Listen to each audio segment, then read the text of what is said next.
You're now locked onto the Pulse Radio Show with Marcus Myers, Xtina, and Ken Pyle. And on the 1 and 2s, Big Red the DJ. It's the Pulse Radio Show, baby. Believe that. I'm gonna show you when you're mine.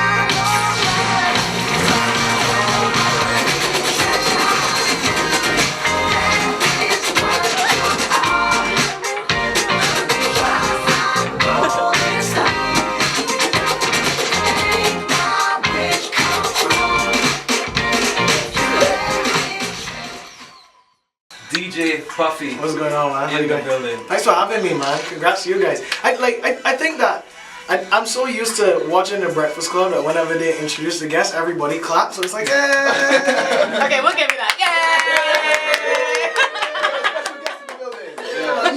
I'm so excited. Don't know. Man, what's going on, man? How are things? It's a vibe. Things blessed. Glad to be home. Went to the beach all day today. Was at Copa, just liming, chilling. Don't know. That's a nice beach. Like How many rum punches you had? I didn't have any rum punches, but I had 4 Puffies.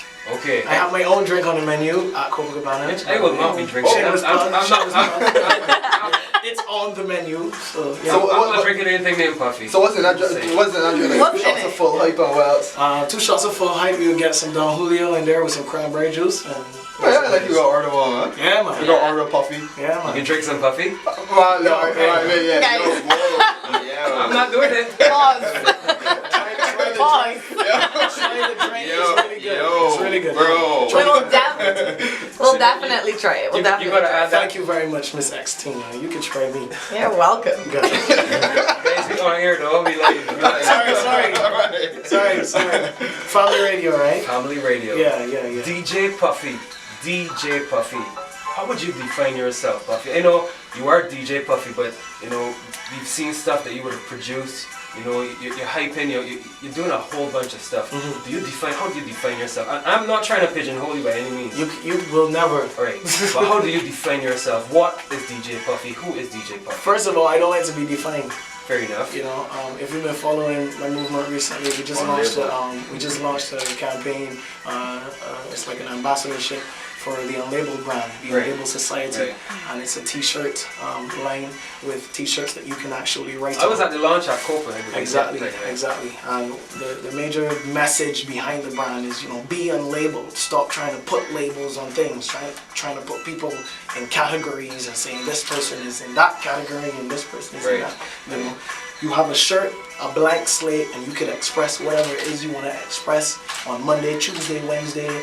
Rub it out. Of course. You know, if you feel a way at 6 o'clock, write that at 6 o'clock. And if you feel a different way at 10, rub it out and write that and change it. And speaking of that, in terms of like, you know, remaining like undefined, do you feel like sometimes constrained? Because I was watching on the Boiler Room with shout out to Adrian Green and also Farai, brother. those guys, man. But you were saying that you sometimes feel restricted by corporate, and your artistic freedom sometimes gets constrained by that. So how do you kind of still stay undefined and you know, unlabeled, but still kind of cater to that, those like the corporate and everything? Let me see. It's balance. Right. You know, you gotta negotiate a bit. Yeah, it's balance. I mean, I tend to still put a little bit of me into everything, you know, but being understanding, especially if you got to work with other people and deal with other people, they have requirements. They have specific requirements that you have to meet, and if you're doing business with them, you have to be respectful of that, you know. So I am respectful of that all the time in every relationship. However, if I'm doing a partnership and somebody's interested in doing something with their brand, then at the end of the day, they're coming here for a reason. So I'm still able to have the freedom to put a little bit of me into that relationship, into whatever it is we're doing. Yeah. Yeah, I get that. I really do. And there's something else that I wanted to ask you too. You know, there's this one part of you of your brand that I don't hear about enough, but we see it a lot, and that is your fashion sense. And you have this. You're a fashion icon in Barbados, right? You don't hear about it enough? I don't hear. You're supposed to see it. No, you're supposed to see it, but I want to hear. No, but the thing is, I want to hear how you actually like set up like your outfits. How do you plan your outfits and everything?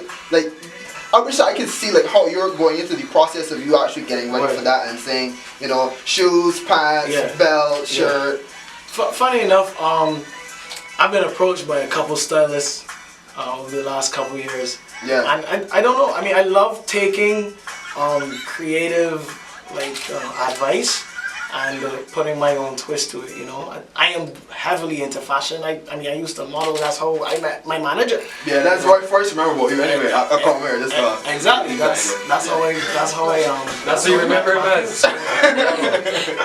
So, you know, I love fashion, and I love to put my own swing on things, and I love to set trends, and if I see something I like, I'm gonna wear it. Oh, so it's not really like a standard, like I match my shoes with my shirt. Nah, and then, no, not at all. If you look at me It's right how I now, feel. you will wear white on right now? Nah, not What are those? not a sneaker. What are those? Good, great, yeah, good, great. You know what? We're gonna fix those sneakers. God is working on all of us, including me, and I'm a work in progress. No problem, man. It's all about progress. I got a shirt and jeans right there. Yeah. Good, No, good, you're right. blessed, Quarter man. tree. Three-quarter way there. Three-quarter way there. Distressed denim going on. Right, yeah, little Ripsy jeans, can't go wrong with the Ripsy jeans, yeah, you know what I mean? Sneakers. Got that What double are those? Oh yeah, cool, alright. Sorry, man. But yeah, you got to it, you know? Puffy went around the world, came back. You went back to Red Bull again this year. What was the experience this time crowning someone else? Man, Considering that you were that person and now you are handing that honor to someone else. What was that emotional experience like? it was like a roller coaster, man. I remember holding the trophy. First of all, I was vexed because it was heavier than mine. So I was like, Why is that? The thing about Freestyle is also a huge cultural experience, you know. So they embrace the entire culture, everything about the culture, wherever the host country gets. Okay. So the thing about Poland, everything is huge in Poland. One, and it was like carved from this wooden thing, and It was heavy. massive. It was massive. But just seeing the competitors and being in a position, almost like a mentoring position this year, it was really good. It was really interesting. I embraced it totally. Also, I was under no pressure because I wasn't competing. Yeah, of course. So it was like a total different outlook and dimension that I was coming from. How are you able to transcend between the regular West Indian style of DJing and playing to then go and perform different kinds of sets depending on where you go? What's your preparation like when you're doing sets for performances in that aspect? Mentally, it starts at home. You know, I tend to watch videos of my people like Craze, Bastard, Jeff, people like those, you know, try to get into that zone mentally, because you could go into that zone and not be mentally prepared and then end up doing a set that you would play right on the beach. Right. That's not how it is. Right. You know, it's Right, exactly. It's a completely different world. Exactly, So that's why I'm trying to think. Like, creatively, you have to be out of this world. Right. You know, out of this world. Creatively. Can we talk about your practice routine a bit? Because in terms of scheduling, do you still practice Every day. every single day? Yeah. And Once I'm home, yeah. Oh, is it like an hour thing? Do you put on an hour? Is No. it just you just do it unlimited, however you feel? There's no structure, you know. I mean, it goes into the unlimited thing. Right. Like, there's no definition. There's no structure. It's just you go there. I might load up a song. I say, all right, cool. I'm gonna play Bali funk and see how it goes from there. And that's when you come up with the best ideas. Like, how do I transition from a Bali funk record to a hip hop record and make it sound make it make sense. like it makes sense, you know? So those are the creative challenges that you would have, and while you're practicing, those kinks just tend to iron out. So, but what is it that drives you to keep improving though? Because I mean, you've been at the top, you know, being the freestyle champion, and then I know a lot of people that would just be comfortable with that, and they would just kind of say, my skills are good enough for this. I don't need to do any more work during the day. I could just keep doing the same thing over and over again. What is it that pushes you to keep doing better and better and better all the time? ADHD. that makes sense. That makes total sense. Nah, man. I just believe in evolution constantly. You know, I never stop going. My mind never stops going, and I don't want to stop. You know, no matter how many barriers we break down, how many records we set, how many things we win.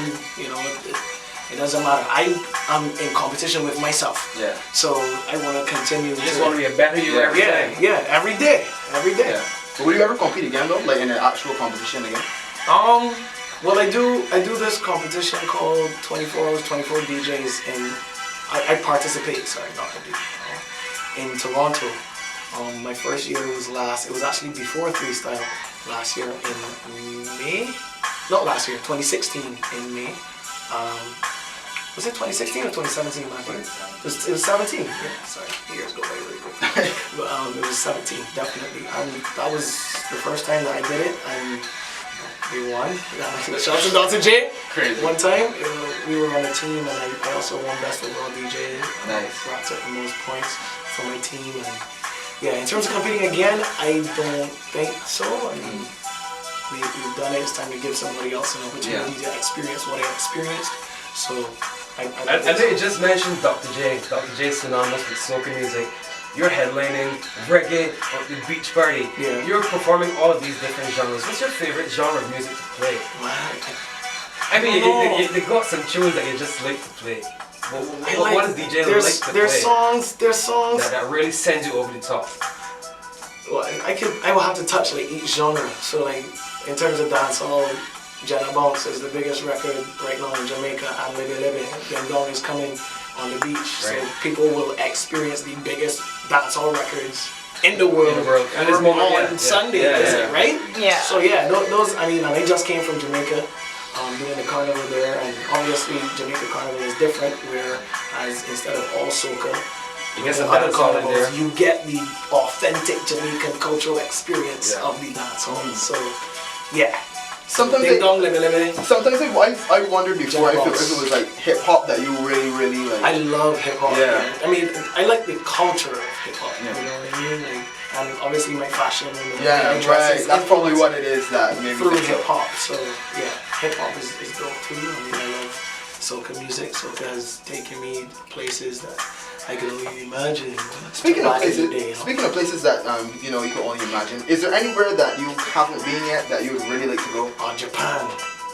Really? Yeah, we're planning that. That's in the works right now. Actually. Nice. Doing business with people in Japan is extremely hard because of the time difference. So you can imagine like they're messaging Matthew, calling Matthew, at all kinds of times, messaging me, and I'm like, yo, I really don't feel like talking business now.